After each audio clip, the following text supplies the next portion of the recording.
Good evening and welcome to the August 21st meeting of the Falmouth Conservation Commission. This meeting is being held virtually via Zoom video conference. It is also being broadcast by FCTV on cable channel 9. As this meeting is being recorded by Zoom and broadcast by FCTV, please be cognizant of what you say, how you say it, and what can be seen and heard in your background. We have a full complement of commissioners tonight. Thank you all for your dedication. Let's see, I'd like to remind you guys for commenting, I'll call on each of you, yet you know all that. And the votes have to be done by roll call. So when I call your name, please state your name and your vote for the record, even if you've made the motion or the second. To our public participants, at any time during this meeting, you may enter any comments or questions via the chat function. At the appropriate time, they will be read into the record. If you'd like to be heard on a specific hearing, let us know via the chat function. Then at the appropriate time, I will call for public comment. When you are selected, you will be moved into the hearing as a participant. As such, you must have your video enabled, be succinct and respectful of others. Public comments will be limited to 3 minutes each. Regarding RDAs, under a request for determination of applicability, the applicant is asking the Commission to determine if the provisions of the Massachusetts Wetlands Protection Act and/or the Falmouth Wetlands Bylaw apply to their proposed project. A negative determination is that the provisions of the Act and/or the bylaw do not apply. Therefore, the project may proceed as proposed. However, a positive determination could mean that the provisions of the Act and/or the bylaw do in fact apply and/or may require some conditions. So the project would require a notice of intent application. So as an applicant, you kind of want to hear a negative determination. And for the benefit of anyone waiting for a particular item tonight, and so that you're not waiting unnecessarily, the following items are expected to be continued. 0 Quaker Road, number 41/0 Beckles Road, number 4 Whittemore Ave, number 33 Martin Road, and 3 and 9 Childs River. So first up is vote minutes, August 7, 2024. Anyone? Mr. Chairman, I make a motion to approve the minutes as written, pending comments this evening. Pat. Bird, second. All right, we have a motion and a second to accept the minutes as submitted. Questions or comments? All right, we're voting to accept the minutes of August 7th. Betsy. Gladfelter, aye. Courtney. Bird, aye. Matthews, aye. Kevin. O'Brien, aye. Maury. Harlow Hawks, aye.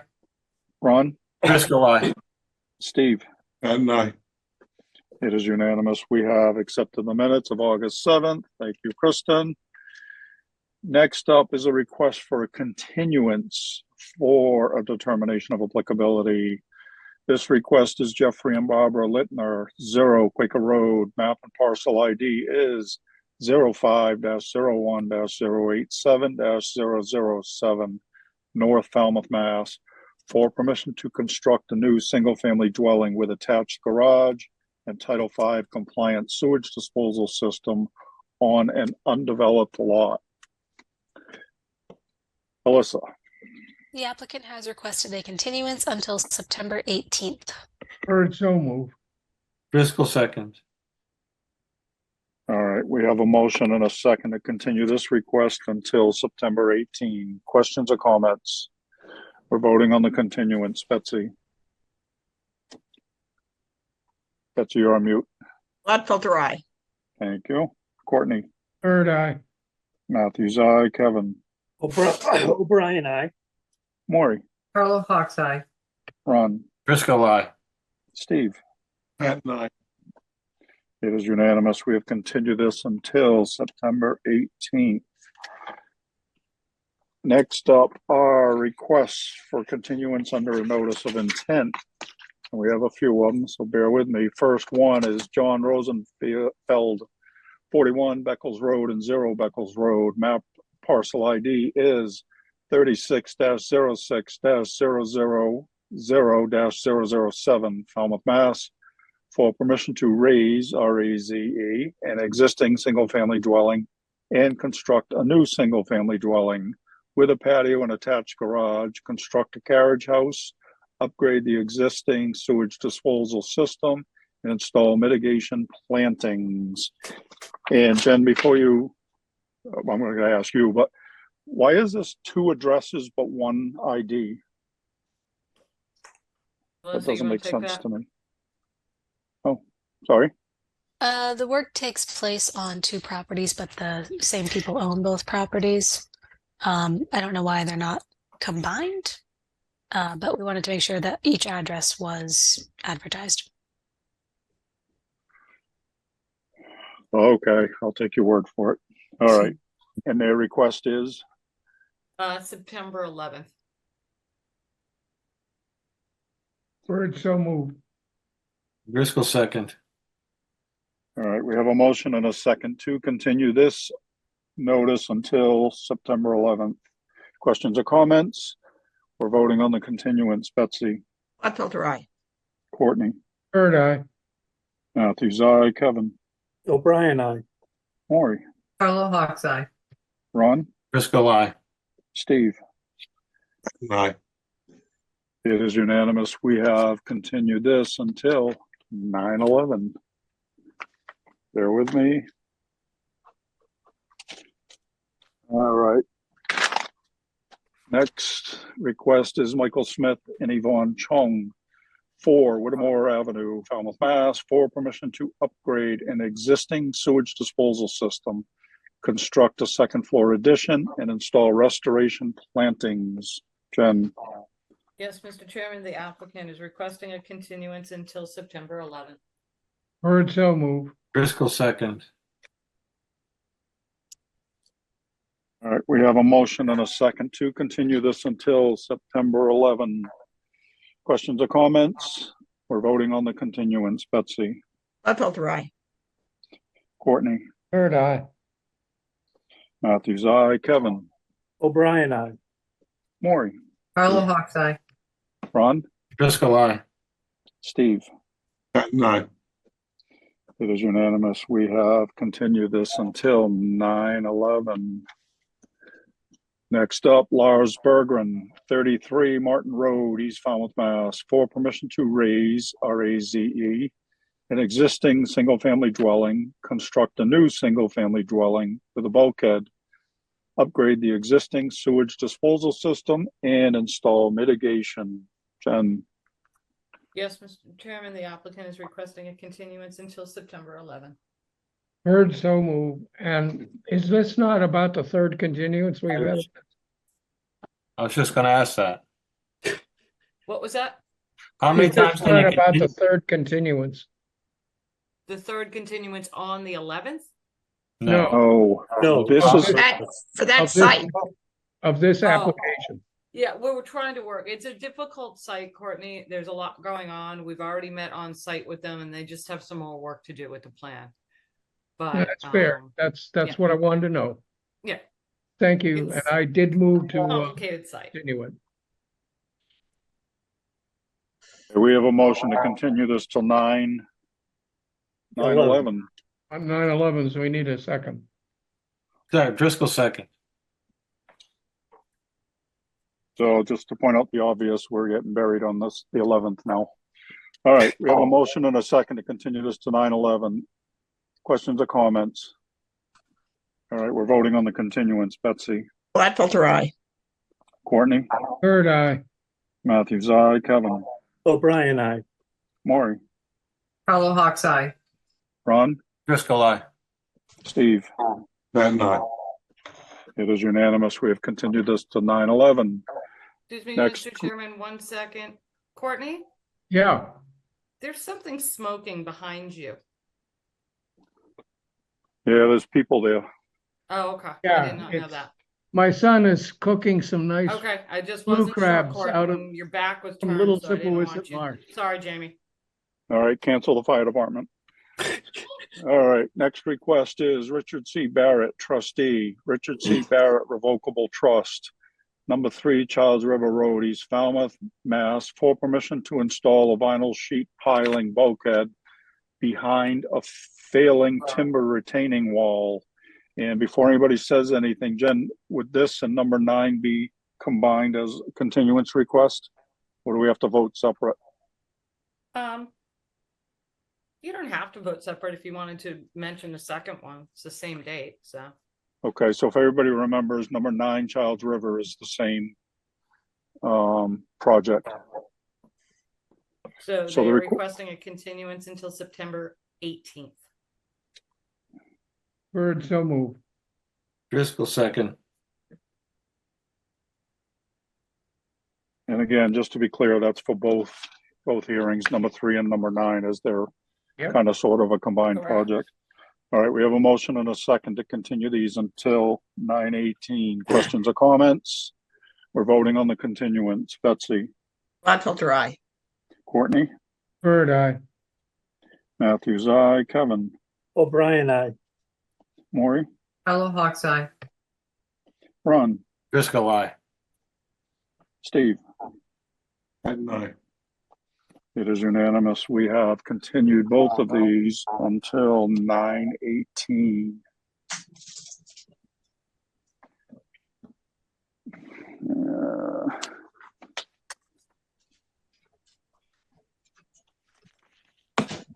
All right. I think we're done with continuances. Now, requests for determination of applicability. First up, Daniel and Lori Jean McConaughey, 68 Waterside Avenue, Falmouth, Mass, for permission to continue invasive species management in accordance with Mass DEP number 25-4632. Alyssa, Staff recommends a -3 under the state and a -2 under the bylaw. Resource area boundaries are not confirmed. Bird, so move. Driscoll second. all right. We have a motion and a second to accept staff's recommendation. Questions or comments? We are voting to accept staff's recommendation. Betsy, Gladfelter, aye. Courtney, Bird, aye. Matthews, aye, Kevin, O'Brien, aye. Maury, Fellow Hawks Eye. Ron, Driscoll, aye.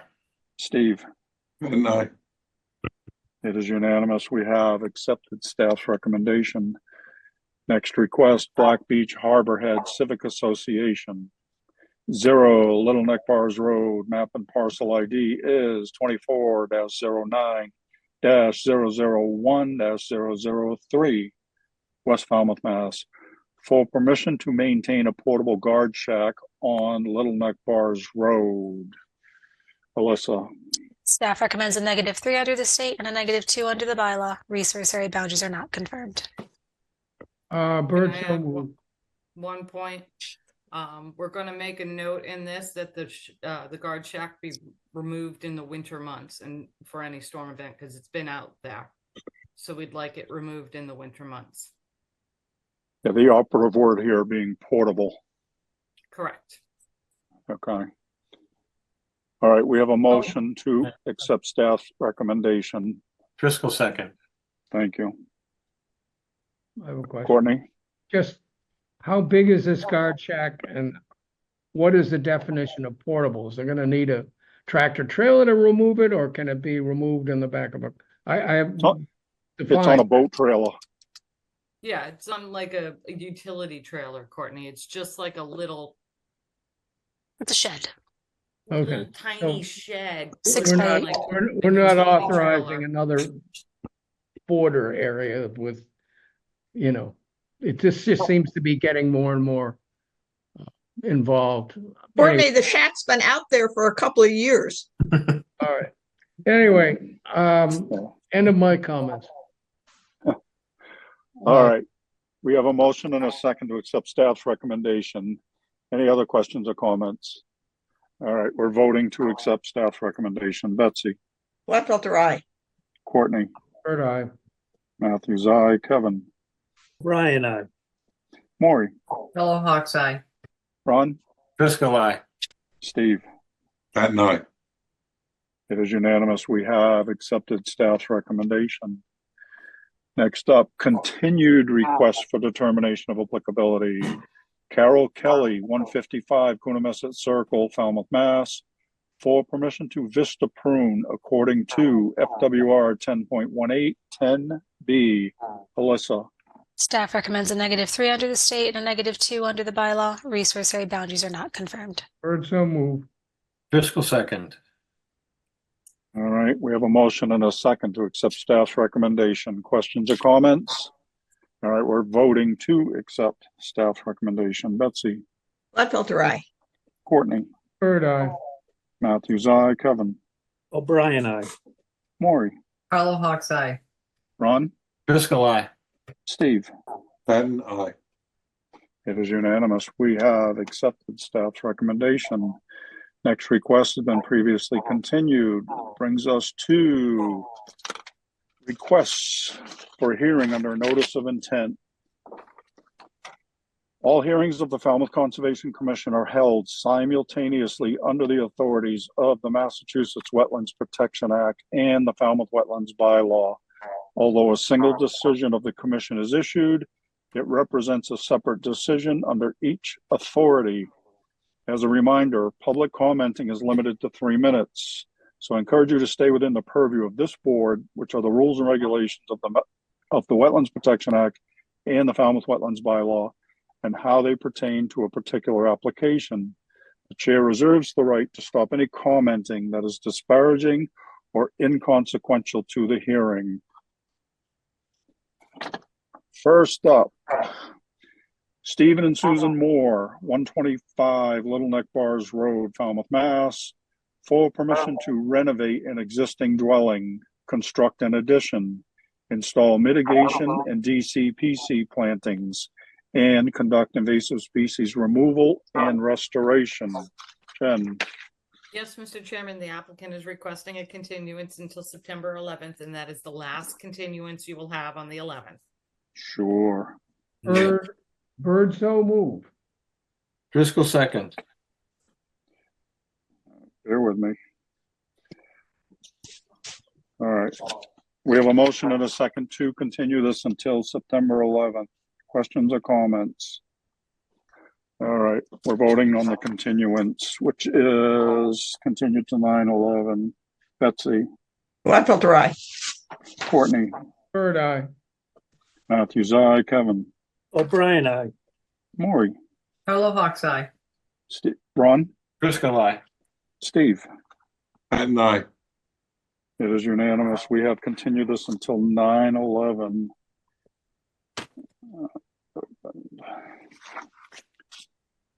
All right, moving right along. Wow, this one's a short narrative. Next up, Philip Greeno, 11 Clowes Drive, Falmouth, Mass, for permission to construct an addition. Jen, Yes, Mr. Chairman, Tim Santos is here from Merrill Engineering to present his project. excellent. Mr. Santos, you're up, sir. Good evening. For the record, Tim Santos from Merrill Engineers representing the applicant. With your permission, I will share my screen. Yes, sir. Can everybody see that? Yes. All righty. So the property is located at 11 Clowes Drive in Falmouth.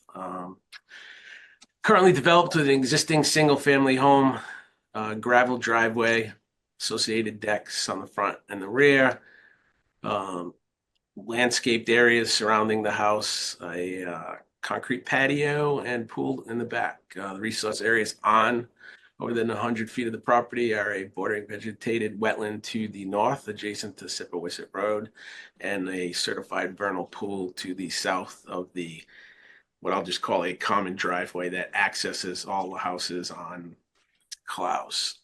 So what we're here tonight looking for is your approval for a 22 by 27 addition. The addition is going to go to the west, or I guess southwest of the home over the existing gravel driveway. It'll be on piers. Basically, the owners will access their driveway and be able to park underneath and still access the garage, but also have habitable space above connecting to their existing home. There is no increase in developed area within the buffer zone to the certified vernal pool because it is over the driveway, and all the roof runoff will be tied to dry wells. No increase in bedrooms. If the board has any questions or concerns, I'd be more than happy to address them. Thanks, Tim. You can stop sharing. Short and sweet. That's the way I like it. All right, Jen.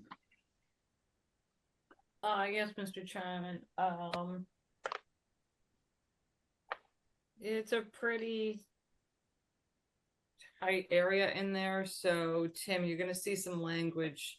We've had some concerns about the vernal pool that have gotten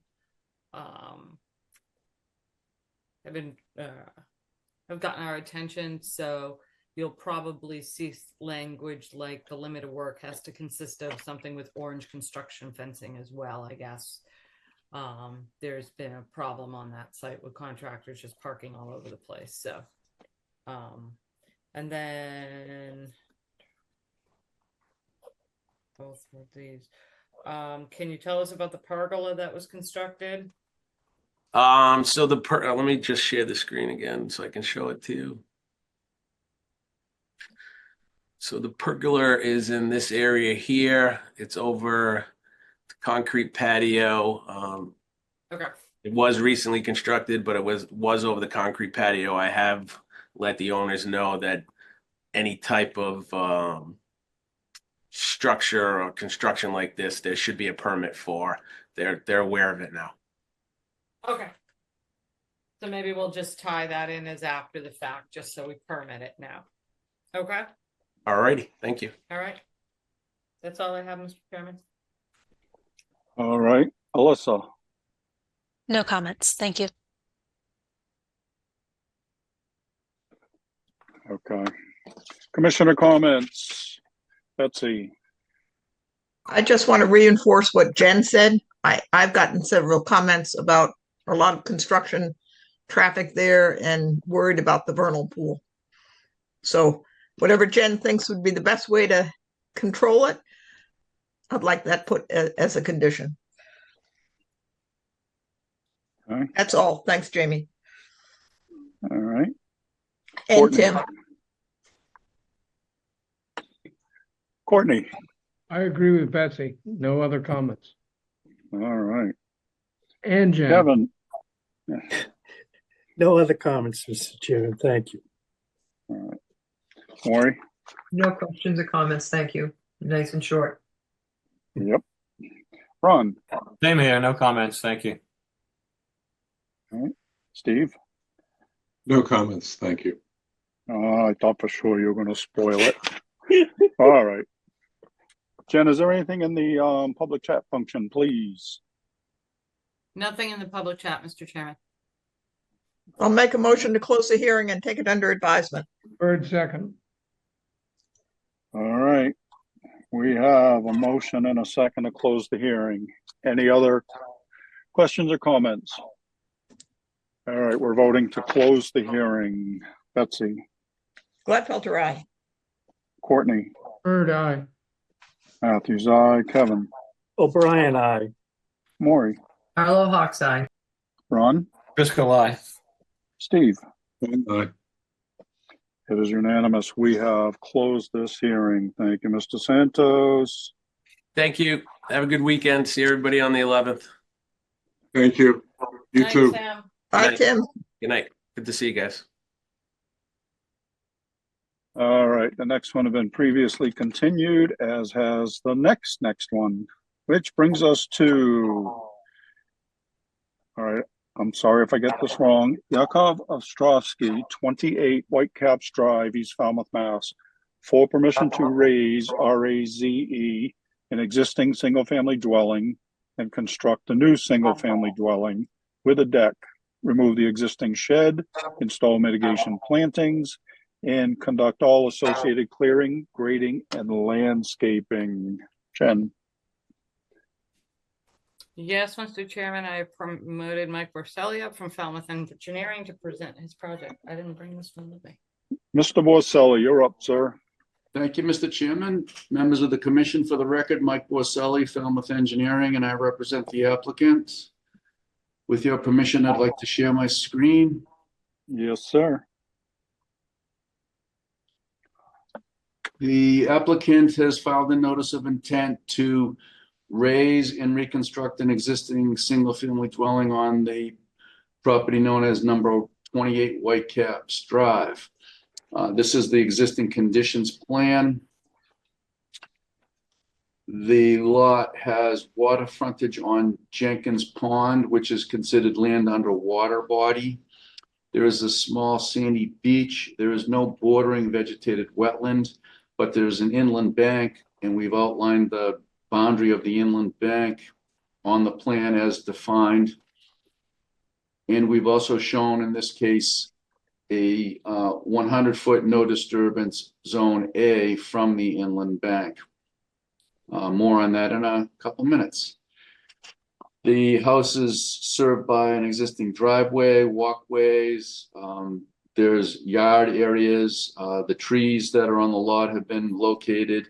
There's a septic system on the lot is up by the street. And the applicant is wanting to raise and rebuild the house because it's sort of beginning to get a little tired and it's obsolete, and he has a growing family, and he's designed a new house to replace this house.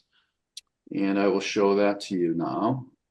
Here is the new house. I have shown in the background in red the existing house. There's also a shed, and we designed the new house so that it meets your standards at FWR 10.18 for work in a buffer zone and redevelopment. And we designed it in conjunction with the architect so that the new structure does not move closer to the wetland resources than the closest point of the present primary structure. It has gotten bigger in overall impervious surface, as you can see by comparing it to the existing conditions. And for that reason, we've offered mitigation planting. We've provided to you exhibits about the mitigation area calculations, shaded in blue here, an existing condition, and shaded in blue for the proposed condition. The net result of that is that there is an overall increase in impervious surface in the no disturbance zone A of 287 square feet. Applying a factor of 3 requires 861 square feet, which we've rounded up to 900 square feet, and we've shown in these green shaded areas. That mitigation will be woody shrubs from your list, appropriate plantings for the area. I described in the narrative a mix of arrowwood, viburnum, clethra, and other appropriate plantings for this area. They'd be spaced 3 feet on center. And the number of plants would be calculated in accordance with the plant calculator that your staff uses for these areas at a 3 foot on center staggered row planting. Because there's 900 square feet of mitigation required, we're required to provide a tree for every 1,000 square feet. So we're providing 1 tree for that reason. There are 2 trees proposed to be removed, and I've shown them here, an 18-inch oak and an 11-inch oak. For removal of those 2 trees, we're proposing to provide 4 trees to mitigate for the removal of the 2 trees. So that brings a grand total of 5 trees will be planted, 1 for the mitigation requirement and 4 to compensate for the 2 that are being removed. There's no work associated with the new septic system because the new septic system is adequate for the number of bedrooms. So there's no need to do any upgrade of the septic system. There's just some changes in the front yard to connect with a walkway to the driveway and some other minor changes. The configuration of the house is different, but it's bigger. Therefore, the mitigation was provided. We're providing dry wells for roof runoff, and I show the limit of work on the plan. Staff comments included, I learned something from Melissa today. The no disturbance zone A that I've shown as 100 feet, in actuality, if you read the regulations very specifically, should only be 75 feet. You have one provision that says no disturbance zone A's shall increase to 100 feet for wetlands that are also in a zone 2 for a municipal well. I read that to mean any wetland resource, but I was told today that it's only actually vegetated wetlands, and an inland bank is not a vegetated wetland. So I can revise the plan to show a 75-foot no disturbance zone A instead of a 100, and then a 25-foot outer buffer zone B. But it doesn't change materially anything. In fact, there might be a minor reduction in required mitigation because of that. But we will submit a revised plan. We're hopeful that can be a condition if you're going to issue a favorable order of conditions for this project. I guess in addition, staff discovered that, and I'll zoom in on it for you. Staff discovered that there is a gravel area and fire pit area that was not permitted. They had photos from a previous application from 22 that had to do with the septic system upgrade, and the aerial photos show this appearing sometime after 2012. So we would expect a condition that must be removed as well. And I think that sums up my presentation. I'm happy to take questions. Thanks, Mike. Jen? Yes, Mr. Chairman. Mike, also the stone wall was put in around that time, we think.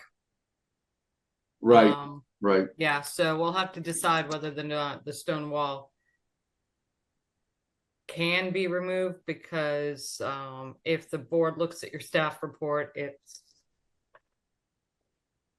it'd cause, we'd have to do some grading back there for the wall. Mike, when you did your impervious surface calcs, are you proposing mitigation for that wall? If you go back to the blue, I'm sorry, I don't have the hard copy in front of me right now. I must have left it at the office. If you go back to your plan with the blue on it, if you could bring that up again. I show it as impervious surfaces in the existing condition, and I show it in the proposed. It doesn't enter into the calculations. So I wasn't mitigating for it. I just was highlighting it as impervious surfaces. Of course, if we remove it, we can't take a credit for something that wasn't permitted. But yeah, but could you get me a square footage on the wall if the board allows the wall to stay? sure. Thank you. Because then we'll have to add the mitigation for the wall. Yeah, absolutely. I would expect that. Yeah. Excellent. All right, that's all I have, Mr. Chairman. Thank you. Alyssa? No comments. Thank you. All right. So Jen, again, fire pits, we're considering they can't be close to the present primary structure. I Is mean, that- I think we're seeing more and more of them, and it's kind of like this gray area, because when does a fire pit area become a patio area? Because yeah, I think it's a discussion the board we should have going forward. You know, I mean, we see fire pit areas that are just little gravel areas with, you know, Home Depot fire pans in them. And then some of these fire pits can get pretty substantial and pretty elaborate, and they have sitting walls and they're big patios. So I think it's a discussion that the board needs to have moving forward. You can discuss this particular one in deliberations, but we're seeing more and more of them. And Okay, so they're Mike, not let me all ask you a hypothetical question. If you were allowed to keep it, would you be willing to mitigate for it? I'd have to ask my client. It would be a fairly substantial amount of mitigation. He may not want it. He may elect to remove it instead of mitigating for it, but I can't answer it. I'm not authorized to commit to that. Okay, well, I appreciate that. I was kind of using you as a guinea pig because if we're going to go down the road of how we're going to allow fire pits, then Maybe we have to think about that they would have to be mitigated for. if I did I don't know if you can make it a condition in the deliberations to have the option. That might be asking too much, but he might maybe remove a portion of that gravel because it's excessive to cut down on the mitigation required and try to keep some smaller area if you were so inclined to allow that, and then provide mitigation for that smaller area. Yeah, I mean, that would be, that would sway me one way or the other. I mean, there has to be some give and take, Right. So let us dwell on that. Alyssa? I just wanted to put before the board maybe clarifying the actual fire pit itself, where the wood is versus the fire pit sitting area. Sometimes we see just a portable pit and people have Adirondacks on grass around it. In this case, we have gravel in a zone A. I mean, some people clear to put a sitting area. In this case, would that area need to be revegetated? I'm not quite sure. That doesn't look like there was a lot there to begin with. But it's one thing to have sort of the pit area and then the sitting area, because sometimes the pit, like I said, is portable. Sometimes they're masoned and they're more permanent structures. So it really is a spectrum, unfortunately. Yeah, that's what I was getting at. They're not all equal. And I mean, some of them can be pretty large and pretty elaborate. And when do they become just fire pit sitting areas versus full-blown patios, which you don't allow to move any closer? It's a real gray area. So, well, that's something we need to discuss, because if somebody has some gravel and a Home Depot masonry kit, then in my opinion, we say fire pit, but I would say the whole inclusive area. So this is probably a discussion for another time, but this one here we can talk about. And I don't know, it seems to me it would be possible. We could put it as a condition that if they want to keep it, they have to mitigate for it. And if they choose to remove it, then they wouldn't have to mitigate for it. So I mean, we can talk about that in deliberations. But it's a good place to start anyway. So continuing commissioner comments, Kevin. Nothing I could add other than that it really needs some kind of discussion here. Yep. All right. Maury. No questions or comments. Thank you. All right. Ron. What are we doing with that wall? What was the final decision on the wall? I think we need to talk about the wall. If you look at the pictures, if the wall comes down, they're going to have to grade it somehow. Yeah, it's pretty steep. I wouldn't be opposed to the wall staying there and mitigating for it. It was put in without a permit, but to take it out, they're going to have to do some grading, and then you're talking machines down there and everything else. So at this point, Mike said he would calculate the square footage for the wall for us. So we're probably going to have the wall. You can get that to me before, right, Mike? Oh, yeah. Yeah. So, I'd just like to point out that was a previous owner too. I mean, yeah. It usually is. Yeah. All right. Thank you. That's all. All right, Steve. No, I'm in favor of the wall staying. I hope we can work that out. Thank you. Betsy. No questions or comments. Thanks.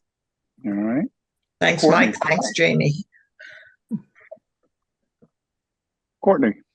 I don't have any particular comments other than I agree. We need to come up with a set of ground rules on these fire pits. And even a portable fire pit does require some kind of something underneath it, that doesn't burn up the grass. But if it's minimal, I don't have a heart attack. It's a question of defining that. And obviously anything like that, they'd have to mitigate for. But it gets more elaborate in a patio, then I think that's when we need to really take a hard look at these things. Well, and that's a Other than that, distinction we're gonna have to make is whether it's, a fire pit or a patio, you know. Well, So, a 5 foot diameter circle, which would be sort of something you'd want to put in and then put one of those 3 foot Home Depot things is just about 19 and a half square feet. okay, again, this is a discussion we're gonna have to come up with. So Jen, Right. if you would think about some future meeting where Yep. that at least it appears to be a quiet night, if we could add in other business, a discussion about fire pits. Okay. It won't be And at least- September 11th. We could get it started, Absolutely. All right. Is there anything in the public chat function, please? Nothing in the public chat for this project, Mr. Chairman. I'll make a motion to close the hearing and take it under advisement then. Bird second. All right, we have a motion and a second to close the hearing. Any other questions or comments? All right, we're voting to close the hearing. Betsy, Gladfelter, aye. Courtney, Bird eye. Matthews, aye. Kevin, O'Brien, aye. Maury, Hello, Hawks Eye. Ron, Driscoll, aye. Steve. Patton, aye. It is unanimous. We have closed this hearing. Thank you, Mr. Borselli. Thank you. Mike, you have one more, right? Put you back into attendees. And then I have an amendment. Yeah, I'll just put you back into attendees now.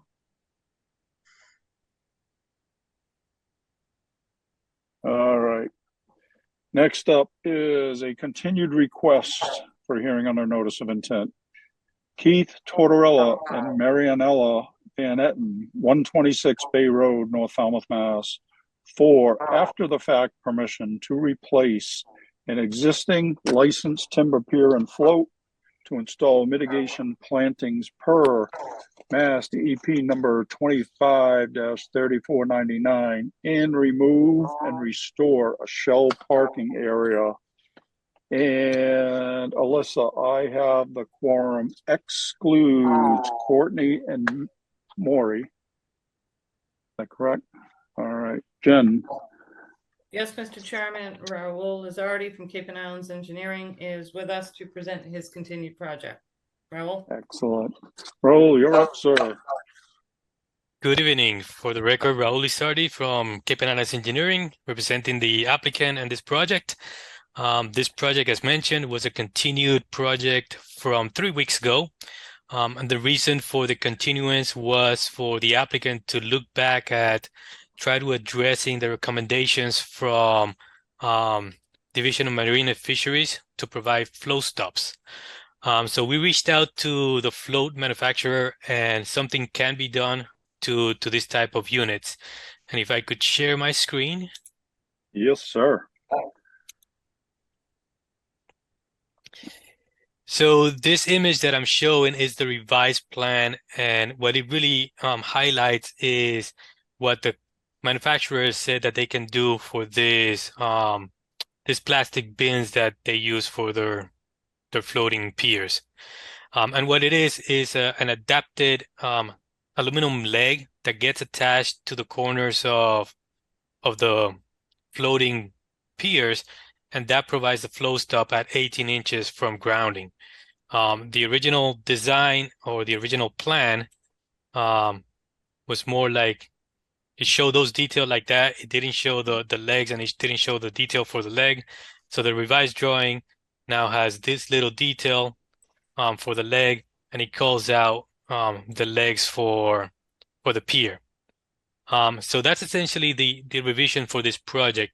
What this does is that as the tides are going out, the floating pier, instead of completely resting in the bottom, the legs will be resting on the bottom, but the manufacturer can do it so that the whole float system is not unsafe. So that's the only revision we did to accommodate the DMF recommendation. If there's any questions, I'll be happy to answer. Excellent. Thanks, Raul. Jen. No questions, Mr. Chairman. Alyssa. Thank you, Raul. No questions, thank you. All right. Commissioner comments and questions. Let's see. Ron. I have to ask about the floats, right? The legs are actually on the bottom. They're not above, they're not tied to the post, they're actually resting on the bottom. So the legs are attached to the sides, and the foot of these legs rest on the bottom when it gets to low tide. Okay. But there's still something hitting the bottom. Yes. Okay. That's all. Thanks. All right. Steve. Great. So it has a 12 by 12 foot. Anybody have any experience with this technology?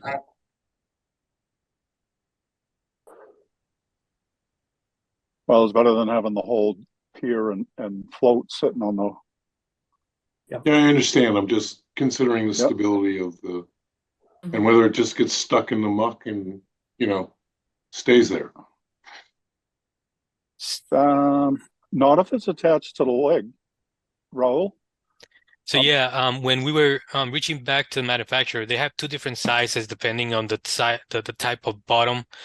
Muddy bottoms, they recommend the 12 by 12 pads. For sandy or gravelly bottoms, they have a smaller one, which is 6 by 12. But this is a muddy bottom, so that's why we have the 12 by 12. Okay. So it'll give us some Thank you. stability. Yep. Okay. Betsy. Raul, thanks for looking into this, and it's good it resolves the problem. Yes. Thank you. All right, Kevin. No further questions. Thank you, Mr. Chair. All right. Jen, is there anything in the public chat function, please? Nothing in the public chat regarding this project, Mr. Chairman. Make a motion, close the hearing, and take it under advisement. Second, O'Brien. Ooh. Ooh. All right. We have a motion and competition for the second. Any other questions or comments? All right. We're voting to close this hearing. Betsy. Gladfelter, aye. Matthews, aye. Kevin. O'Brien, aye. Ron. Driscoll, aye. Steve. And I. It is unanimous. With this quorum, we have closed this hearing. Thank you, Raul. Thank you. Good night, everyone. Night, Night, Raul. Raul. All right. Next one has been previously continued, as has the next one and the next one. Wow. Moving right along. All right. Next up, Leonard and Patricia Bassett, Bassett Family Trust, 465 Courier Road, East Falmouth, Mass, for after the fact permission to reconstruct a pier. Jen. Yes, Mr. Chairman, promoted Mike Borselli of Falmouth Engineering to present his project. Excellent. And Alyssa, this was not open, so the quorum is all of us. All right, Mr. Borselli, you're up, sir. Thank you, Mr. Chairman, members of the commission. Again, Mike Borselli from Falmouth Engineering, and I represent the applicant. This application was submitted in response to observations by your staff about an unpermitted dock on the property. There had been an enforcement order issued for some unpermitted clearing that was resolved. The planting was performed. There had been a permit for a dock issued by this commission way back, I think in the late 70s or early 80s. But the configuration was different. Ironically, it was a smaller dock with a flow that would touch bottom at some times, depending on the pond level.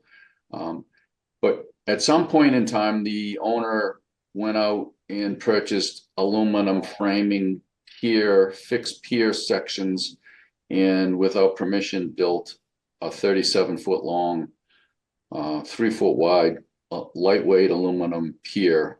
And the enforcement order required him to come forward to permit that and get an order of conditions, and then we will go on and get a Chapter 91 license if the order is issued.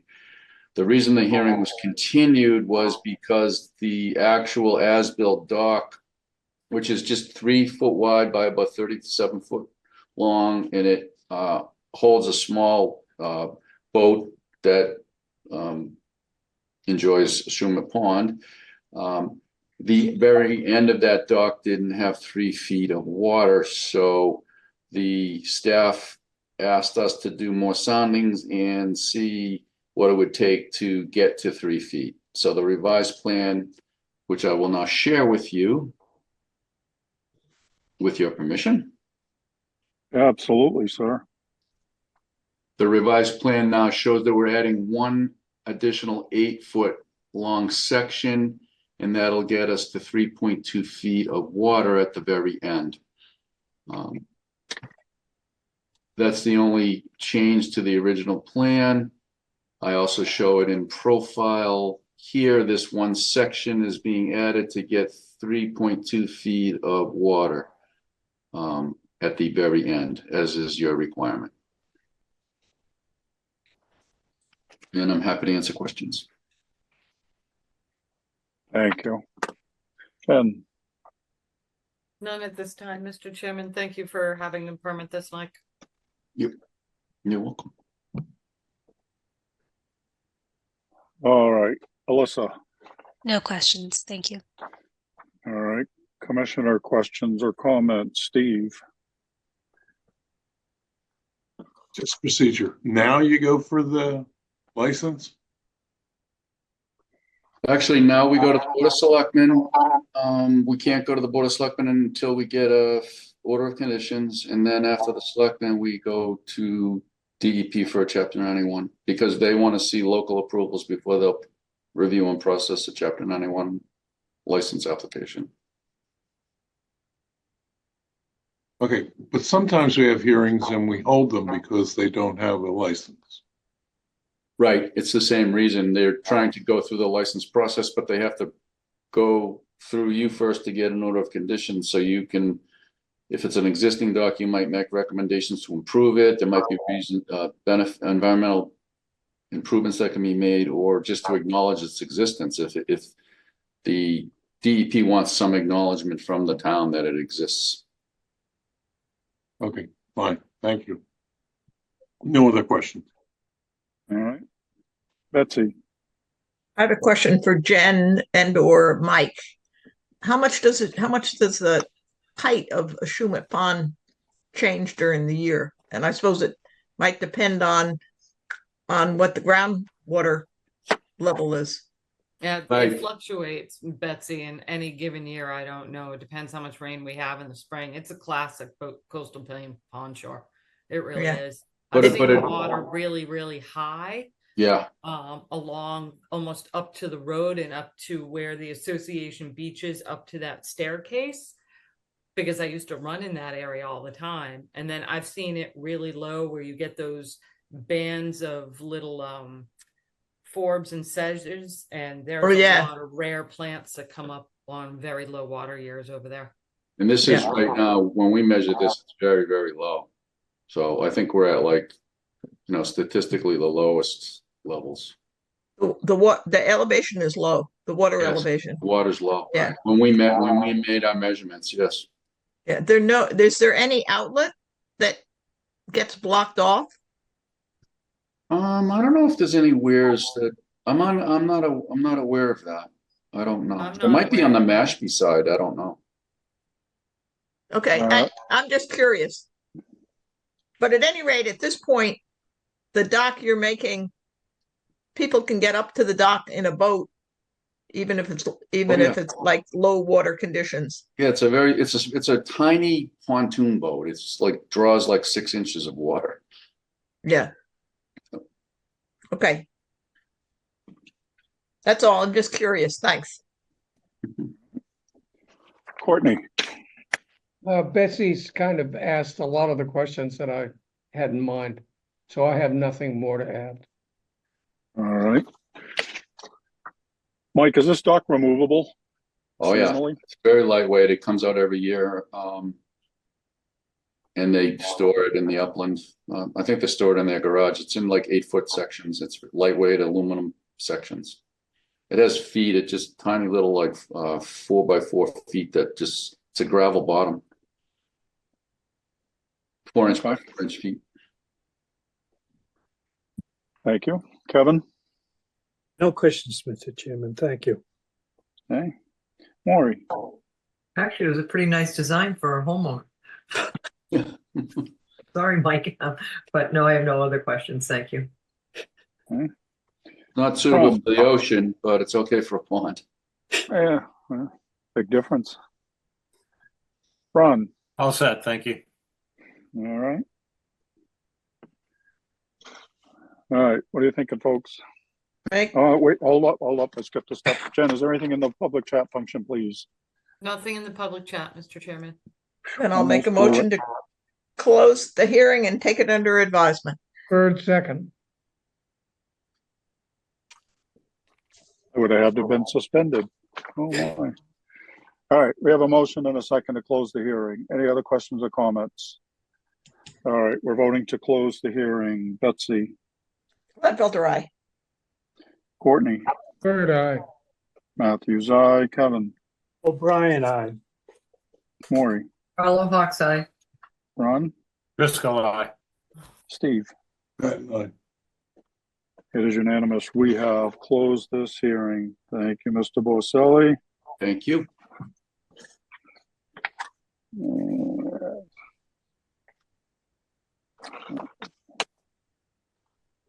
All right.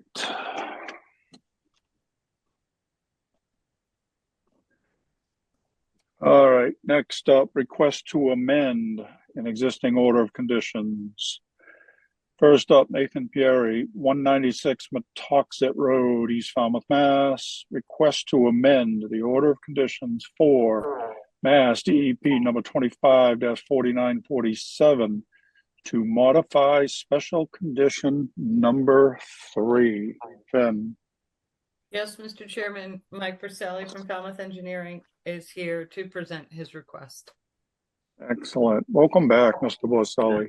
Thank you again, Mr. Chairman and Commissioners. Again, for the record, Mike Boselli, Falmouth Engineering, and I represent the applicant. With your permission, I'd like to share my screen. Yes, sir. And I am sharing not to show you a plan, ironically, but to show you your order that was issued.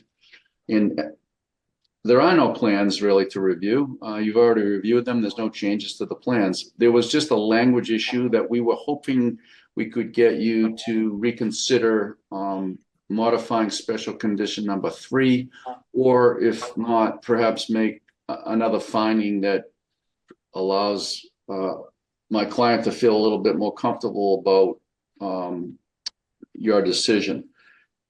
I did submit a letter. I won't bore you with all the details of it, but if you can see this special condition 3, and we did discuss this at the hearing, we're not trying to remove special condition 3. We understand what your point is. The condition says at no time in the future shall a coastal engineering structure, such as a bulkhead, revetment, or seawall be permitted.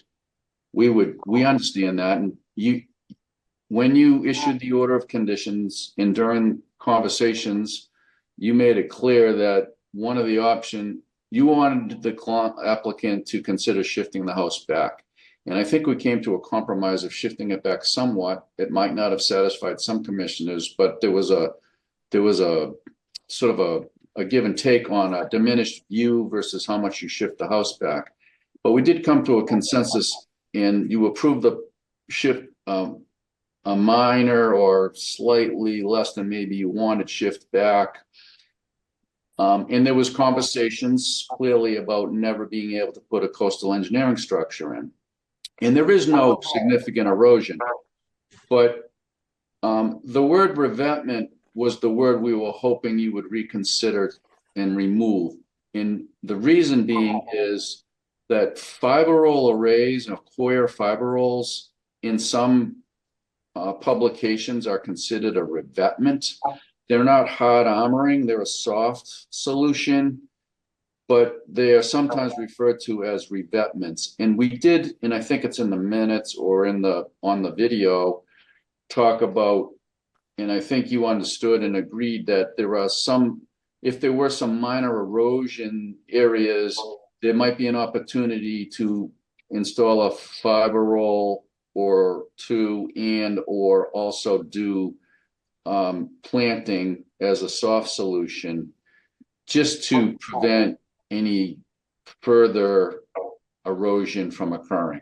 We don't really see anything beyond that ever needing to be done, but we were hoping that you might put a finding or change that condition in a way that leaves an opportunity to do a core fiber roll or two. We understand and would never propose to completely do a fiber roll system across the entire coastal bank. We would never expect that to be approved. But we're not asking to take out the coastal engineering structure or seawall language. And you would always have an opportunity to look at what we're doing, because we'd have to file a new notice of intent. So it's simply a semantics, and we're hoping you might be able to add a little bit more language or remove that word rebatment. That's it. I'm happy to discuss it further. Thanks, Mike. Jen? Yes, Mr. Chairman, staff is reluctant to recommend removing the word revetment. This house is 10 feet from the top of the coastal bank on a 3-acre site. We were pretty clear that we wanted this house moved back, precisely so the bank wouldn't have to be hard armored in the future. I could support some language that would say that potentially a soft solution could be made, but the applicant is very well aware how the staff feels about the proximity of this house to the top of that coastal bank. Yep. So we cannot at this time recommend it, but again, we'd be happy to talk with the board to come up with some language if you wanted to allow a potential soft solution in the future. That's all. Okay. Alyssa? No additional comments. Thank you. Okay. So I'm going to start commissioner comments. Can't we just put, so I heard what Mike said, that the true definition of revetment includes coir fiber rolls or thereabouts, that language. So couldn't we put something in there that we would in the future consider, not pre-approve, consider a soft solution? Yeah, I mean, couldn't it be that that's fine. simple? We don't have to remove revetment. Correct. Just that we would, I don't know if you want to say we would consider an exception of soft solution. I mean, that's simple enough, isn't it? Yes. Too simple? Sorry. No, That's the way I no, think. I think No. it's fine. I think we could craft some language that the board, you know, could consider soft solutions in the future. What I don't want to see is all the trees removed from that bank and these huge fiber roll arrays going in, because there are a number of trees already removed from that little bank. Right. No way. We would never do that. Yeah. We understand you would never approve that. But if the Okay. board wanted to add language, you know, giving yourselves the ability to consider, not pre-approve, consider a soft solution, I'd be fine with that. Yeah, I mean, that's a good middle ground to versus taking that word right out of it, because that opens up to a whole lot of different things. Mm-hmm. Can I add two more cents, Mr. Chairman? Sure. Very briefly. When you review something such as a revetment or even a big core fiber roll array, the regulations allow you to look at other options, other alternatives to doing that. And one very real other alternative is to move the house back. So, you know, we can't just come in and say, well, we want to do coir fiber rolls across the whole coastal bank, because a viable option would be, instead of that, to shift the house back. And you will always have that authority. It's just if it's a minor erosion. Right. So this gives you that opportunity to apply for something like that. Yeah, still have to Where apply. at the moment Absolutely. you're feeling like it's not a possibility. Is I'm not putting words in your mouth, I'm just interpreting, so. Yeah, exactly. All right, let's see what everybody else has to say. Kevin, I would support such a solution. okay. Maury, I would support the verbiage to consider soft solution. that's the problem we have, Mike, when you know, something like this comes at us, it's like if you say, oh yeah, we would probably allow that. It's almost like you're pre-approving it. So Yeah, that's why I just wanted to start with, you know, right out of the gate that, you know, it's not a pre-approval. It's something that we would consider, where at the moment that condition implies we wouldn't consider it. sure, I get that. Mhm. So I think we're overthinking it. Ron, No, I go along with that simple solution. That's fine. I'm all set. Thanks. okay, Steve, Oh, I agree as well. Thank you. okay, Betsy, I agree too. I think you're overthinking it, Jamie. yeah, Courtney, I agree. We just modify the language as discussed. The question I have is, what's prompting this? Is it starting a road? No, it's not starting to erode, but there are some places that, you know, when the right conditions have the potential, and the applicant would rather be proactive on it and try to nip it in the bud right away instead of like letting it get worse or have some complete prohibition that he could have fixed on, you know, very low, small scale fix. It might even just be planting.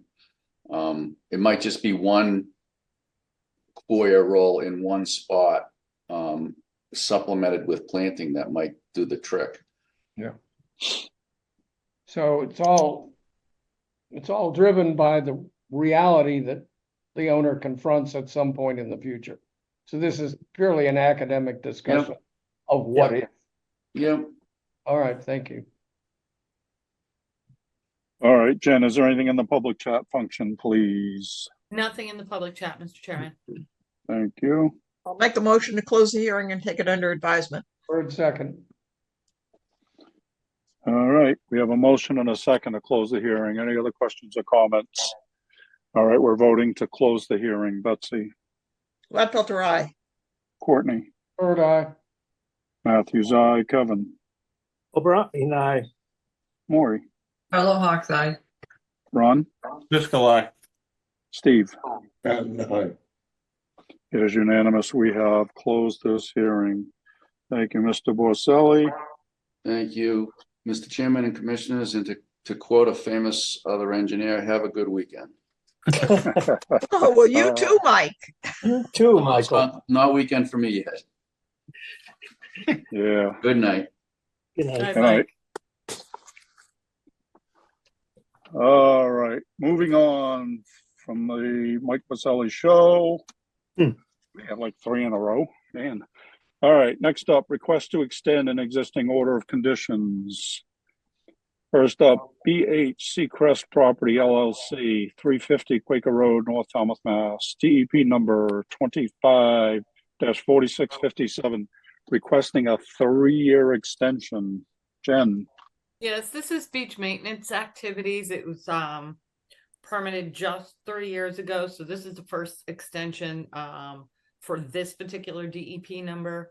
And I have no issues recommending a extension for 3 years on this type of activity. We've done it in the past.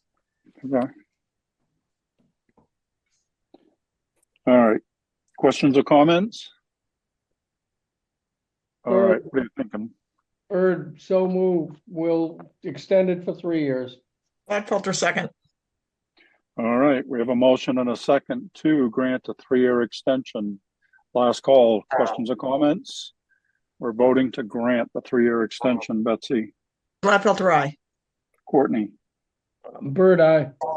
Matthews, aye. Kevin, O'Brien, aye. Maury, Carlo Hawks, aye. Ron, Driscoll, aye. Steve. and I, It is unanimous. We have granted a 3-year extension. Next up, Salt Pond Area Bird Sanctuaries, Inc. and Quistit Harbor House Land Trust, Inc. 48 and 71 Quistit Harbor Road, Falmouth, Mass. DEP number 25-4280, requesting a 3-year extension. Jen. This is the knob, one of the projects on the knob. So this is just to do maintenance activities out on the knob if needed. So again, I'm with this particular type of project, I'm fine with this extension. Gladfelter, so moved. Bird second. Melissa, I didn't pick up, I mean, call on you. Did you have anything you'd like to add to this? Okay, sorry I skipped you last time.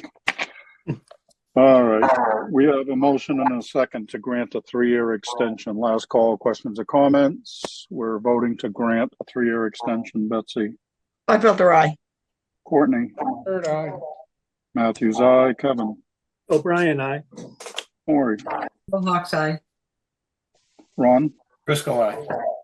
Steve? Aye. It is unanimous. We have granted a 3-year extension. Next up, vote orders of conditions. First up, Jean M. O'Brien, trustee, Jean M. O'Brien Living Trust, 96 Silver Beach Avenue, Falmouth, Mass. And the quorum is all of us. Signed. Is, oh, That's it. That's DEP number 5000. I was trying to. Oh, my goodness. That's right. I knew there was something famous about this project. It wasn't the complexity of it.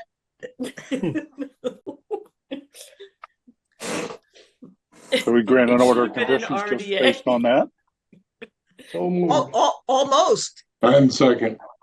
Hold on. All right, No, wait a second. There might be conditions that My motion is with conditions. all right. I think Jen. all we need them to do is show a vegetation line, so we'll be asking for a revised plan. Did we get that revised plan yet, Alyssa? No. Okay, so we'll ask them for a revised plan. Give them something to do for the 5,000 number designation. Let them earn it. All right. Have to frame that one.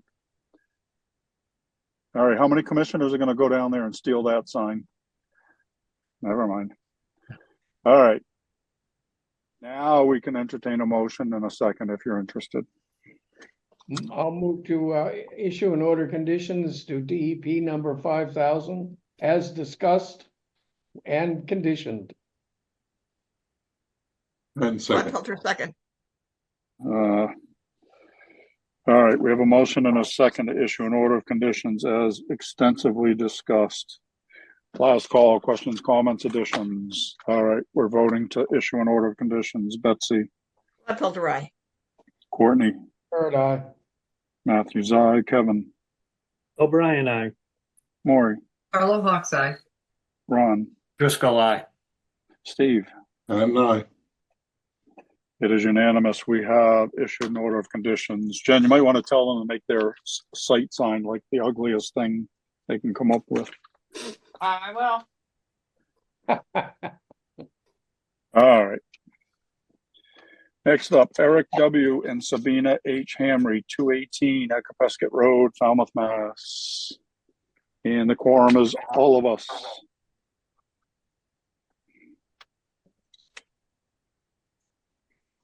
$218.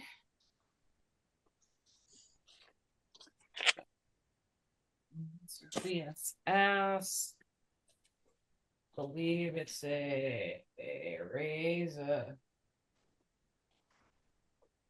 existing garage.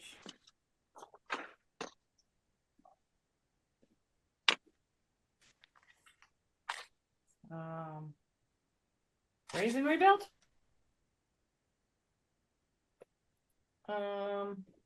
Proposed house attaching is a garage and zero mitigation, so just a raise and rebuild. There is a fire pit area that, again, one of these crushed stone sitting areas moving closer. It's fairly large. Forgive me, I don't have a still setting this house up. I don't have a scale right in front of me. Alyssa, do you know how big that thing is? Do you have a scale in front of you? No. Hold on. It is quite large, proposed fire pit crushed seating area. Oh, it's proposed, it's not existing, so they can shift it. Alyssa, didn't you say there was something about shifting that thing today or yesterday? We did have something submitted, but since the hearing has closed, we did not send it to the commission. Oh, yes. Okay. It's just regarding Yep, the fire. proposal. Yeah. It's about 18 feet diameter. Well, we said Okay. we wouldn't allow that we would Yeah. only allow them a little area to have a fire. Yeah, we have something, Betsy, so we'll take care of it. So we'll have Okay. them remove that or relocate it somewhere.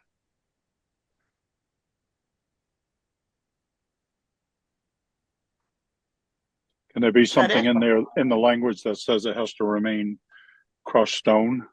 You know, it can't become a patio.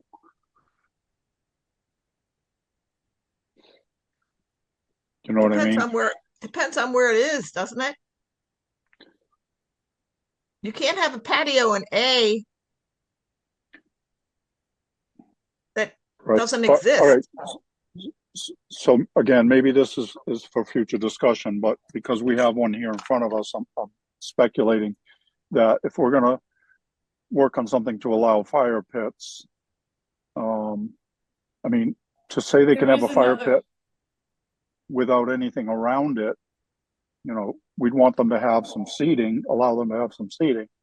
So it's not for us to design it, but I guess what I'm saying is seeing this in front of us, just for example, if we said, okay, let's say we allowed it, but it can't be get any bigger and it can't become a patio. It would have to stay to the stone.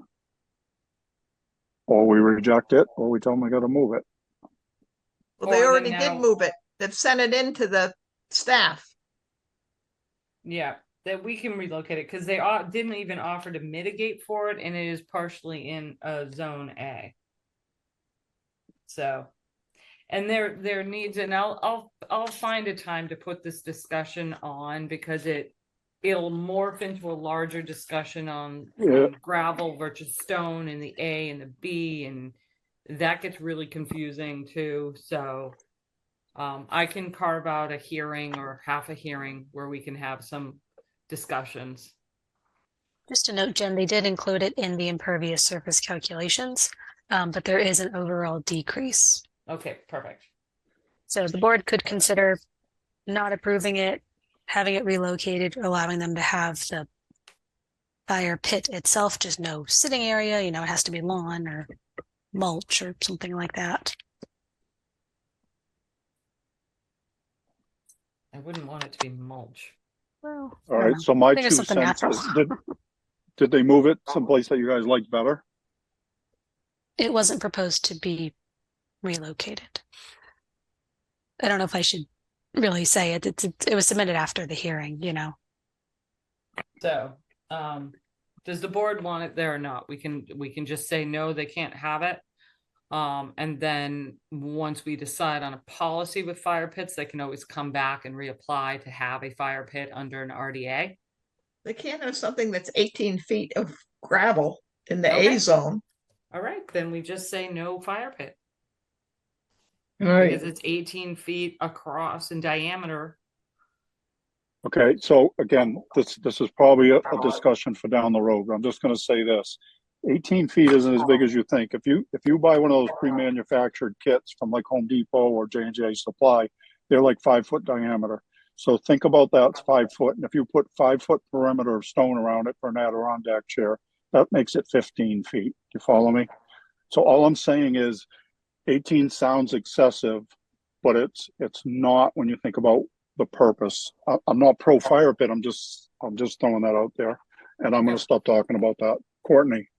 Yeah, again, it's, I hear what you're saying, and I agree. I personally, I don't have a problem putting a fire pit, and if it's 3 feet across or 4 feet across, that's fine.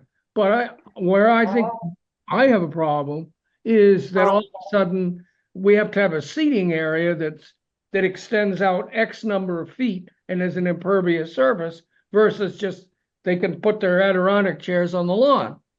You know, in other words, it's the amount of intrusion, and I think that's where our policy goes. I mean, I got a fire pit that's feet diameter, and I've got about a foot of surround of stone, and beyond that, it's lawn,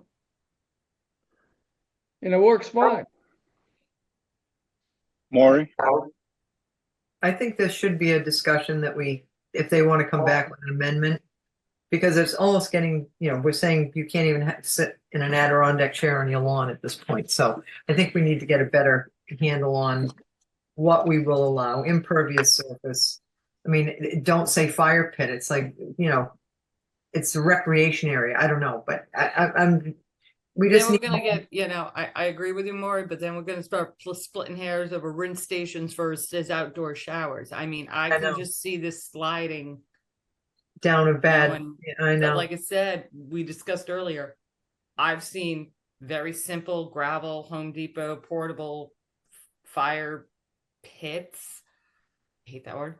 But I've seen some really elaborate Yeah. masoned walls around these big patios, and they're like, oh, that's the fire pit.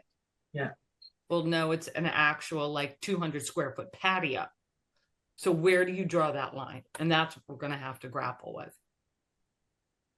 And you So start it's almost trying like we have call to it come up with a something else, definition of a and- fire pit. Yeah. Yeah. So All right, I future say no discussion. fire So, pit area, and they can come back under an RDA or an amendment and propose something once we have a grip on what we want to do and allow. everybody okay with that? Yep. For this Yeah, fine. project? Yep. Okay. Any other input for issuing an order of conditions? All right, what are you thinking? I'll make a motion to issue an order of conditions as discussed. Third, second. All right, we have a motion and a second to issue an order of conditions for this project, which excludes the proposed fire pit. Any other questions or comments? We're voting to issue an order of conditions. Betsy, Gladfelter, aye. Courtney, Third, aye. Matthews, aye. Kevin, O'Brien, I. Maury, Carlo Hawk's eye. Ron, Driscoll, aye. Steve. And I. It is unanimous. We have issued an order of conditions. Thank you. Next up, Rachel Summer, 54 Kerry Lane, Falmouth, Mass. Jen. And I'm sorry, the quorum excludes Maury.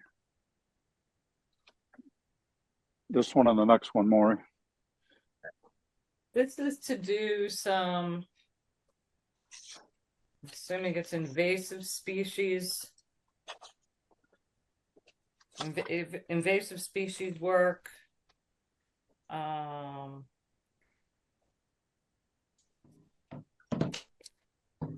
Redoing some mitigation areas.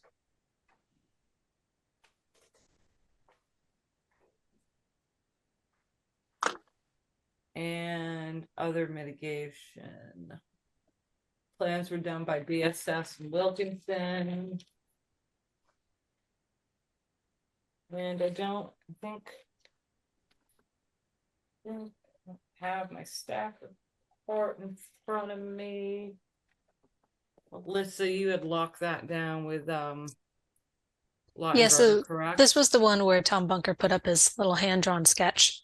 We did get that transferred onto a plan that's been received. I think the last thing the board needs to determine is if they will allow mitigation for feet on center. Well, just for that specific plant, correct? Or is it all that specific plant? You follow me? Yeah, the whole of mitigation, not any particular species, but all of mitigation was But they proposed. presented a sheet, right, from NRCS that all the species that were proposed for mitigation were 4 feet or more on center recommendation. Hang on. I just saw that sheet. Get better lighting in here.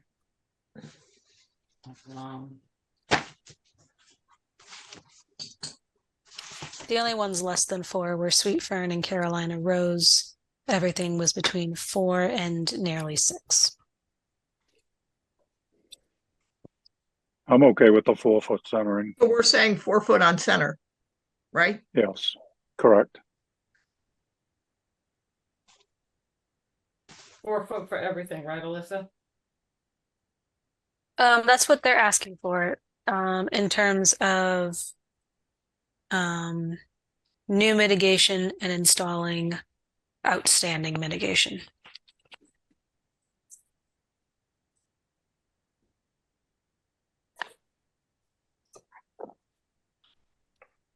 Is this going to bring them in compliance with the existing order conditions? I hope so. Oh, boy.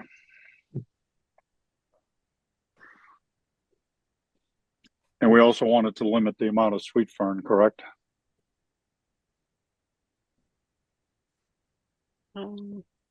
They were proposing 3 Sweet Fern in total. So I think Three that's okay. plants? 3 plants in total? I think so, if I'm on the right plan. Yeah, the Okay. 731 planting plan. Jen, isn't this the one you had the problem with how much they were planting?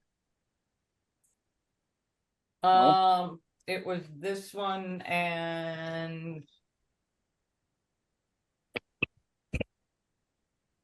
this one in Eldridge. Well, not so much Eldridge. Yes. They are, yeah. But they did change the plan. They are only doing the 3 sweet fern.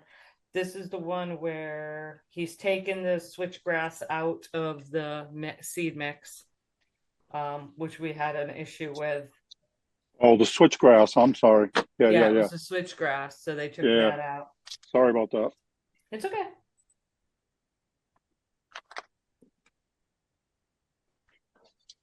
All right. Anything else?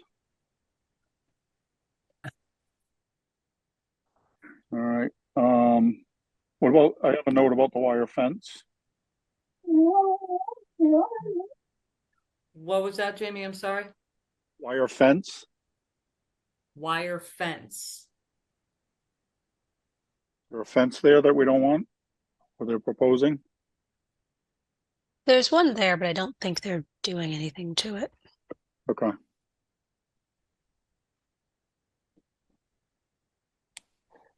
And they're replacing dead cedars with hollies? Correct. Okay. All right, you guys think we're all set? I'll Yes. make a motion to issue an order of conditions as moderately extensively discussed. Third, second. Telling me I talk too much? All right, we have a motion and a second to issue an order of conditions. Last call, questions or comments? We're voting to issue an order of conditions. Betsy, Butler, aye. Courtney, Bird eye. Matthews, aye. Kevin, O'Brien, aye. Ron, Driscoll, aye. Steve. And none. It is unanimous with this quorum. We have issued an order of conditions.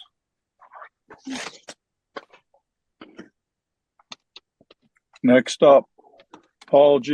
Panarello and Jane Panarello, 30 Uncantina North, West Falmouth, Mass. Excuse me. Seawall. Woods Hole Group did the seawall. Worked with the neighbors. Coastal engineer and I Did- believe Did you get a modified plan that included the We little did. wedge that wasn't?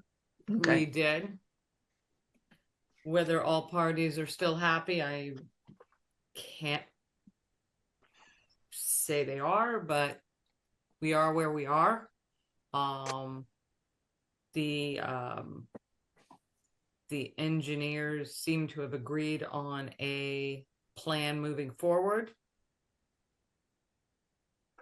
And we'll just condition it as we always do with seawalls, do pre-construction, all of that. I don't know if this will be appealed or not.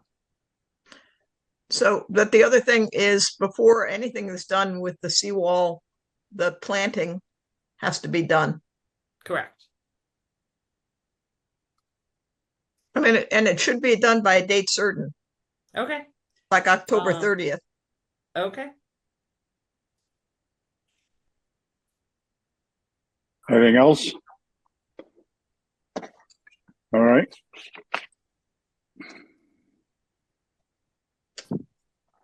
Make a motion to issue an order of conditions as discussed. Third, second.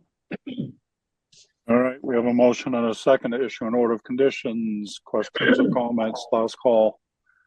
All right, we're voting to issue an order of conditions. Betsy, Gladfelter, aye. Courtney, Bird eye. Matthews, aye. Kevin, O'Brien, aye. Ron, Driscoll, aye. Steve. Patton, aye. It is unanimous. We have issued an order of conditions. Thank you. Next up are to vote amended order of conditions. First up, Star Electric Company, DBA Eversource Energy, intersection of Surf Drive and Shore Street, Falmouth, Mass. And the quorum is all of us. Okay, there were 3 amendments to 3 Eversource projects. 2 involved incursions into the time of year restrictions. So this is the first one. Star Source. This is Surf Drive to Shore Street. And so basically their time of year restriction was April 1st, August 31st. They have worked with the natural or have been working with the Natural Heritage and Endangered Species Program, and the Natural Heritage and Endangered Species Program has approved a time of year incursion with very specific conditions. So if those conditions are followed, then Natural Heritage, who we rely on for these time of year restrictions, has given the okay. So that specific language that the state biologist had sent to us would be in that amended order, that condition must be followed, and it includes, you know, working with shorebird monitors. They'd have to hire their own shorebird monitors who would then coordinate with Mass Audubon, who's the town's predominant shorebird monitors. They monitor Surf Drive for the town. So their monitors and Mass Audubon would have to be in agreement that the work would not disturb those birds, depending where they are up and down Surf Drive. So if the state biologist is comfortable with that language, then I would recommend it. Yeah, just put that in as the condition. Yeah. Okay. Alyssa, do you have anything you'd like to add? No, thank you. Okay.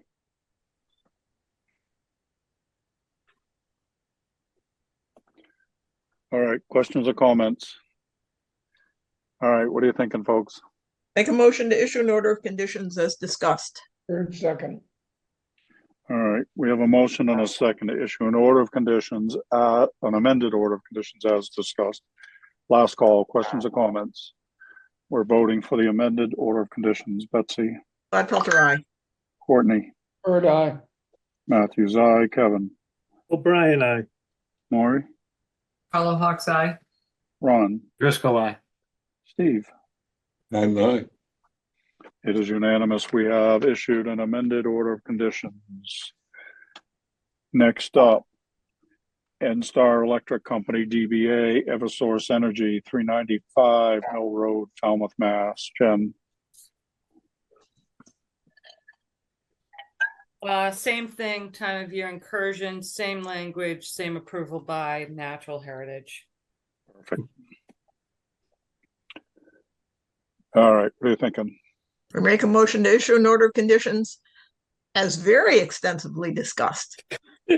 Third, second. All right. We have a motion and a second to issue an amended order of conditions. Last call, questions or comments? We're voting to issue an amended order of conditions. Betsy? Felter, aye. Courtney? Third, aye. Matthews, aye. Kevin? O'Brien, aye. Maury? Carla Hawk's eye. Ron? Driscoll, aye. Steve? Patton, aye. It is unanimous. We have issued an amended order of conditions. Next up, NStar Electric Company, DBA Eversource Energy, Mill Road, right of way, Falmouth, Mass. Okay. Yes, so this is an amendment to the project that just occurred on Mill Road. It was supposed to come down Mill Road, then come along Surf Drive. The original proposal was to put the trench on the north side and put the utilities through an existing duct. They cannot do that, so they now have to dig a new one on the south side of Surf Drive. They'll be coming from Mill Road down to shore. This one needs to have certain conditions to satisfy the town. The work along Mill Road didn't go exactly as planned and got very messy. So one of the first things that Eversource needs to do prior to continuing their work and prior to starting the new work that they're proposing under this amendment is they have to repair the town's drainage system along Surf Drive. That includes replacing, not just cleaning out, but actually replacing the pipe and the swale that's along along Mill Road. Clean out and repair the forebay, and the parking area needs to be done after the project because they're going to be using that area. But the town is adamant that they want that drainage system repaired, basically replaced. They want a complete replacement according to the town engineer. It is contaminated and it needs to be replaced. So the town would like to see that as a condition to moving forward. See notes. One of the issues we had on Mill Road was dewatering. So another condition would to have a dewatering plan submitted to the town for approval prior to the start of the project. And that plan would need to be submitted to the town 10 business days prior to the start. So the town has adequate time to review and respond. So that should be done. Dewatering was not done correctly out there. There needs to be a dry installation of the wellhead points. They jetted them in, it causing the last time, which caused some significant erosion and sedimentation issues. So that needs to be done. And there is no plan right now on how they're going to jump the culvert, and that is because we haven't opened up the culvert to determine if they can go under it or over it. And again, a plan's going to have to be in place. A plan needs to be approved by the town prior to either going over or under that culvert on Fresh River.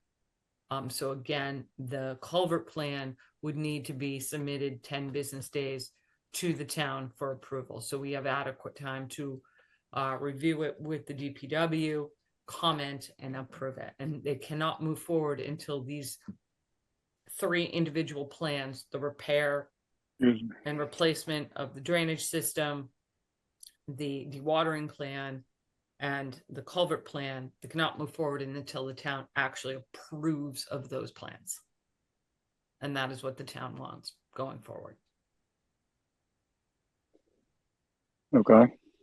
We spent, there was a number of staff hours out on Mill Road between the DPW, the construction supervisor, your staff. We were called to Mill Road almost every day. So it does need to be a little bit locked down. So those are the big items. Oh, And Alyssa, did this one want to also a time of year incursion? I believe. I think so. I don't recall. Let me look here. I think they do need one.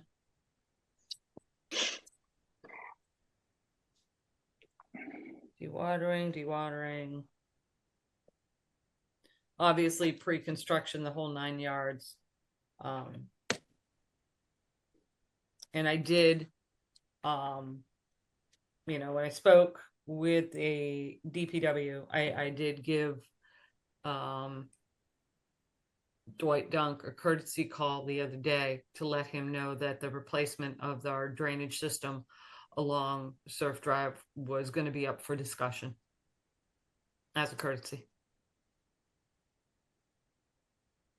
You mean what they might impact?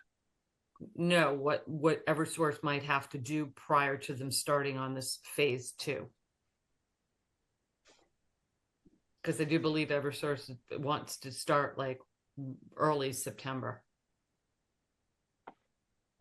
She told their engineers this in case they wanted to be here to comment. Well, But they I don't- can't comment because your hearing's closed. Mr. Oh. Dunk is in Oh, right. attendees, but he can't Right. comment. And Right. he understands that. I had a discussion with him, but I wanted as professional courtesy to Dr. Dunk, I wanted to let him know that this was going to be on the table. Yeah.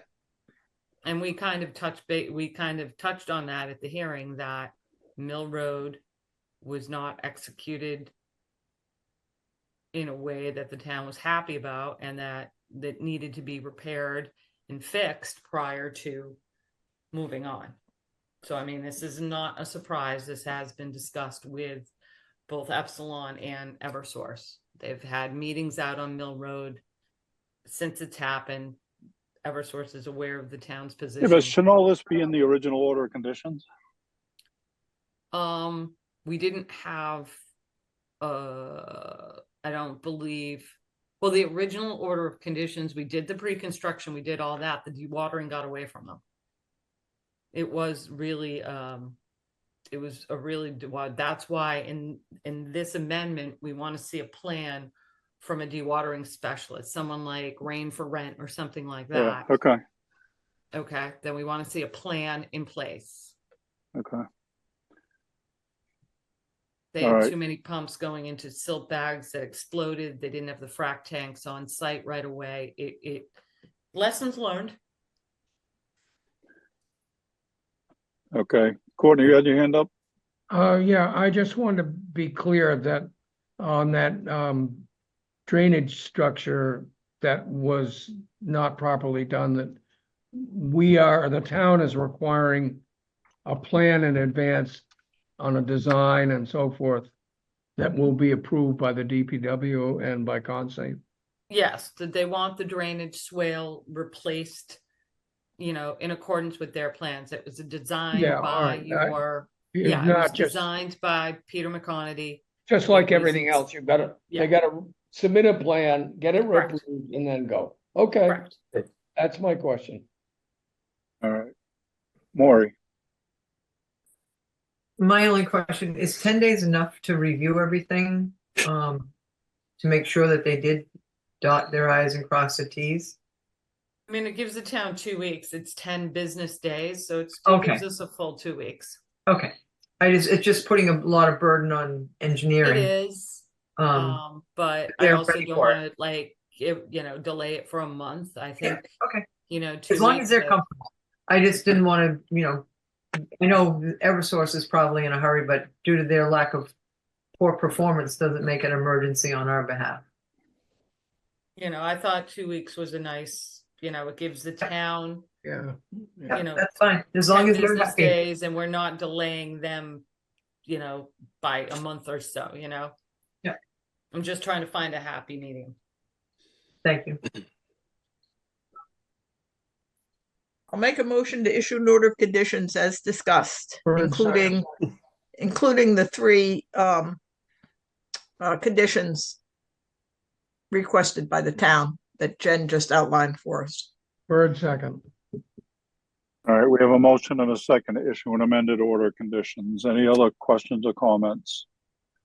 All right, we're voting on the amended order of conditions. Betsy, Gladfelter, aye. Courtney, Bird eye. Matthews, aye. Kevin, O'Brien, I. Maury, Carlo Hawks, aye. Ron, Driscoll, aye. Steve. Madden, aye. It is unanimous. We have issued an amended order of conditions. Next up, James Bouchel, 4 Eldridge Drive, Falmouth, Mass. And the quorum excludes Maury. Sorry. And Maury, you're not on the next one, so if you want to be, you can be. You can All go. right, this was an amended order. The original project was, I believe, a raise and rebuild. We were informed at that time that they were coming back with an amended order to take care of some invasives on the bank. They had proposed mitigation and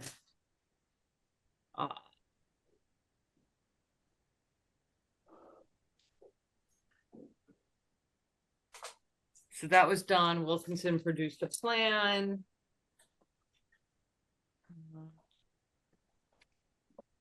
I think the only trying to find the amended plan.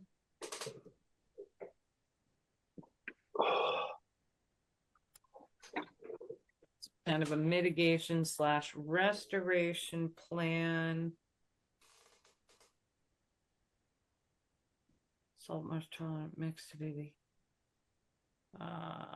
they took the switchgrass off the seed mix on the top of the bank, but they did leave it as as one of the seeds in the on the lower coastal bank area, and that would be in that lower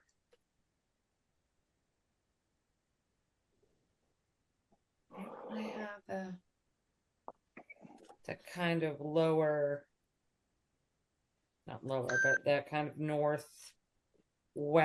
corner of land, but like in this little corner over there, down by the water.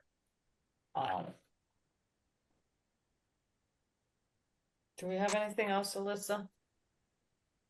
Just a note on the mitigation, the shrub count was significantly lacking. In addition to having some trees proposed in there, which would shift out more shrubs. So they're showing 103 shrubs, and if you use the estimated plant calculator, we usually see about 170. So it's a big difference. Yeah, and this is one they're requesting 4 foot on center, right? I don't have that note exactly, but they did provide, again, another spacing sheet as sort of an exercise as to what the state often sees, and it's similar to the last one. Most of them are between 4 and 6. So we're going from 4, now we're going 4 to 6. No. Their recommendation is 4 to 6. We could allow 4. We normally And if you require did- 3 foot. They recommend a larger spacing because they'll grow into it. that's fine, but we don't have to go to the extreme. Can't your can't plant calculator do 4 foot on center?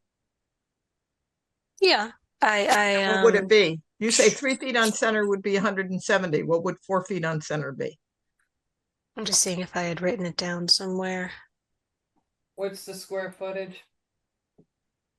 1,400. Yeah, 1444. I think it's Hang on on, the plan. I'll give it to you right now. 1444. Yes.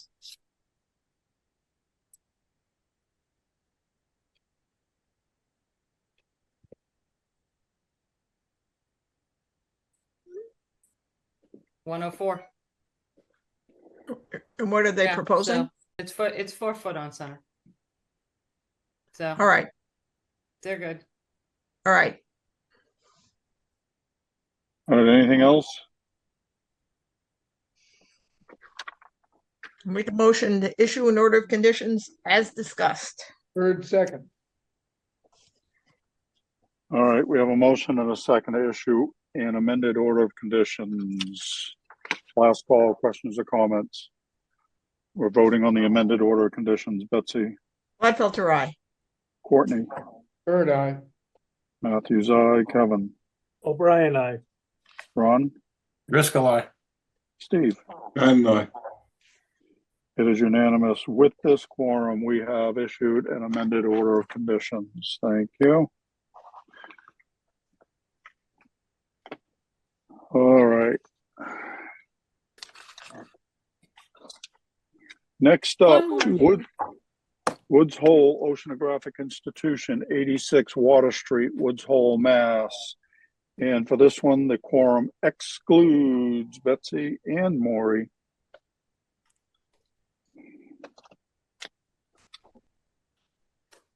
It's the seawater project. A number of no, the building has been redesigned. Portions of the dock have been slightly shifted. Not so much the dock itself, but where I think the diving center is. I think the robotics docking has been slightly modified, as well as I think they've reduced the number of pilings, and also that the sheet pile is going to go behind the existing revetment stone, whereas before they were going to put it in front of the revetment stone and backfill. Now they are putting it behind like the board originally wanted. All of the design changes have reduced impacts to our resource areas as a result of this project. So the staff doesn't really have too many concerns. All the special conditions should remain the same. We're just going to have to change the findings. Okay. Anything anybody want to add? All right. I mean, overall, it's a better project, right? And it's more in line with what we would have. I mean, basically, most of the board's comments and concerns and wants from the original hearing have been met with this amendment. So it's I all mean, good. it's outside of our V zone offset. The pilings have been reduced. My big thing was the sheet piling behind, like, Right. behind the revetment instead of in front of it. So a lot of the design changes that the board had discussed at the original hearing have been incorporated into this amendment. So it is a much, it satisfies your concerns for the original hearing.